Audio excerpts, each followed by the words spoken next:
So I'm joined today with Micheline and Huard from the Lloydminster Community Youth Center. Thanks for taking some time to talk with me today. Hi. So first of all, just starting off, just tell me a little bit about the Lloydminster Community Youth Center for people who may not know what you guys are. Well, we're a youth center, so part of our program is a drop-in program for youth in the community, anywhere from age 12 to 18. We're a program of the Lloydminster Integral Home Society, so we amalgamated with them in 2016. So we really are a program of LIHS here in Lloydminster. We have a lot of programs running. I've quite a list that I could give you, but basically for drop-in, we're open to the youth on Wednesday nights and Thursdays and Fridays and Saturdays. And during school times, and especially during normal times, we would provide safe rides from the schools to the center after school and provide safe rides home at night again. So of course we had to make some of those adjustments, and we're not sure what the school scenario is going to look like this fall, but we'll be making our adjustments kind of to suit the youth and to suit the schools and their pickup and drop-off times. And there's a lot of programs that I've seen just, through looking online and different stuff that the center does. So I've seen a lot of the graffiti removal. Even the city recognized the program earlier last week, I believe. And there has been some other stuff that happened during the pandemic. So can you just talk a bit about some of those programs that when you guys go above and beyond to help the community? Yeah, so we did shut down on the 14th of March, and so we weren't able to offer any of our regular programming in the center. So some of the more popular programs that we were able to offer at that time were the dinner time program, which was the food drop-off service for the kids. So some of our program workers put together little grocery bags with ingredients and recipes and food safe tips and things like that, some challenges for the youth, and they made a meal once a week for their family and then shared some of those some of the dinners that they made and some of the fun that they had. They shared them on social media, so that kind of got people engaged and kept the kids interested. And we did some birthday cake curb drop-offs during that time as well, and they were popular, and some physical challenges as well, because we were having the opportunity to deliver the dinner time program. So we made some other deliveries as far as hygiene items and games and things like that. And we also offered outreach virtually during that time online, and very popular. Some of our youth programmers were able to connect with the kids through video games. So that was, we were pretty busy. We were probably as busy as normal until, and then we opened in June again with some outside kind of COVID-friendly activities and started our programs back up again in July in our building. And the center is also being featured in an upcoming documentary.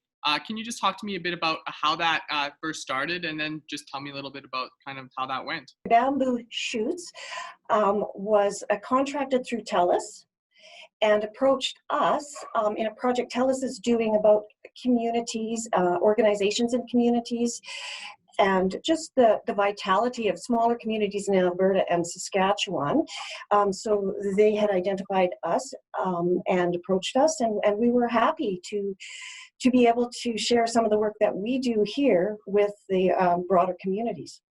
And how are you excited to be able to showcase what you guys are doing, and what was it like to be able to be a part of something like that? I'm hoping that they are able to capture some of that vitality and energy that we would have on a normal summer. They followed us to the graffiti cleanup, so they were able to talk with some of the adults from the city that have arranged that, and some volunteers, like we have community volunteers involved in that program as well. But it is going to be a big surprise for me. Our staff here was excited to share their passion for the impact that the work that we do here has on the community. So this summer was obviously different than most because you were just able to reopen in June. So I know you were still able to do some programs. Can you just talk a little bit about some of the summer programs you were able to do at the Community Youth Center? Sure, Jace. We were pretty nervous about our summer program. Even the funding for our recreational activities worker was unstable, but we were able to jam pack July and August with activities. So she did a really good job of getting the kids out. It looked differently. Everybody had to wear masks inside, outside, in the van. We had to take a seat out of the van to socially distance, and sometimes we had to take 2 vans just to get 5 kids somewhere. But they were able to go to Blue Mountain twice. A lot of team building, a lot of challenges, a lot of personal victories for kids are provided there. Some kayaking, some hiking. They were able to go to Elk Island by Edmonton there for some hikes, and they really enjoyed that outdoor activity and the hiking. We were also able to go to Speeders in Edmonton, which is it was a race course. Of course, that would be a hit. To Gopher Hill, we're good friends with Gopher Hill, and the youth really liked that. Good activity for COVID times. They were very masked up. And we wrapped up our summer programs just this weekend with a sleepover. So some of the kids were in the building because we weren't able to camp in group camping this summer.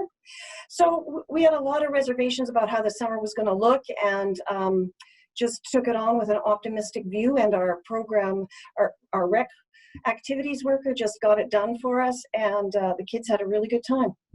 Learned a lot of skills, and learned a lot about themselves and each other. And just before we go, for people who have listened to this and are interested in learning more, finding some more information about Lloydminster Community Youth Center, where's the best place for them to go and find that information?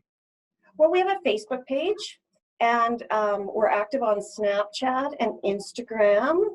And you can always find us on the Interval Home Society website or on the Lloyd Community Youth Center website, as well as phoning us over here. Perfect. Well, thank you so much for taking some time to talk to me today. Okay, thank you.